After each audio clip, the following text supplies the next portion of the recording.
নমস্কার, আমি তমালিকা চলে এসেছি আজকে আবারও একটা নতুন ব্লগ নিয়ে। আর আজকের ব্লগটা খুবই ইন্টারেস্টিং হতে চলেছে, অন্তত আমার কাছে। কারণ এর আগেও যতবার আমি ঘুরতে গেছি কোনো ভিডিওই আমি ঠিকঠাক টাইম মতো দিয়ে উঠতে পারিনি। এটাও আজকে এক সপ্তাহ হয়ে গেল, তবু আজকে আমি খুব মনোযোগ নিয়ে বসেছি ভিডিওটা এডিট করতে।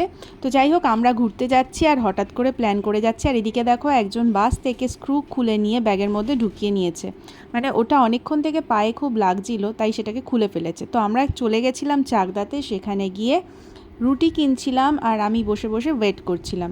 কারণ আমাদের বাস ছিল রাত 12:30টায়, আর সেই বাসটা ধরার জন্য আমাদের লোকাল যে বাসে যেতে হয় সেটা ছিল 8:30টায়। তো 8:30টার বাস ধরে আমরা মোটামুটি 9টা 10-15 মধ্যে পৌঁছে গেছিলাম। তারপর 10টা 11টা 12টা 12:30 3.5 ঘন্টা আমরা ওখানে বোকার মতো বসেছিলাম। আরও কত বাস এলো গেল, আমরা একই জায়গায় বসে থাকলাম।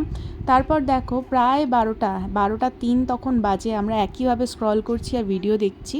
এইসব করতে করতে অনেকটা সময় পার হয়ে গেছে। আর আমাদের বাস আসার কথা ছিল 12:30 থেকে 1টা। তো বাসটা সেদিন খুবই টাইমে ছিল, তাই 12:30টায় চলে আসে। আর বাস যেখানে দাঁড়িয়েছিল সেটায় যাওয়ার জন্য আমাদেরকে ভ্যানে করে যেতে হয়েছিল।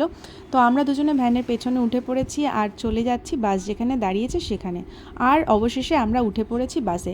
আর এই বাসটা ছিল এসি বাস, আর আমরা যাচ্ছিলাম স্লিপারে। বাসে আমাদের ভাড়া নিয়েছিল 500 টাকা পার হেড। আর এই ফার্স্ট টাইম আমি স্লিপার কোচের কোনো বাসে যাচ্ছি। আর পুরো জার্নিটা করে আমার কিন্তু ভীষণ ভালো লেগেছিল। তো এরপরে টানা একটা ঘুম দেওয়ার পর সকাল হয়ে গেছে, আর আমরা এরকম বাসের থেকেই দেখতে পাচ্ছি কিভাবে সূর্যোদয় হচ্ছে। তো এই সব করতে করতে মোটামুটি 7টা 7:30টার মধ্যে বাসটা দীঘায় পৌঁছে যায়। আর আমাদেরও নামবো বলে একটা তাড়াহুড়ো বেঁধে যায়। মোটামুটি একটু রেডি হয়ে নিলাম। সকালবেলা ব্রাশও করতে পারিনি, চোখে মুখে জলও দিতে পারিনি, ওই অবস্থায় তখন বাস থেকে নামতে হলো। আর নেমে দেখতে পাচ্ছ ওই সামনের দিকে ঠিক যতটা দেখা যাচ্ছে ওইখানটাই ছিল সি বিচ। তো এইভাবে আমরা হাঁটতে হাঁটতে পৌঁছে গেলাম সি বিচের কাছে। তো বাকি পার্ট পরে আসছে।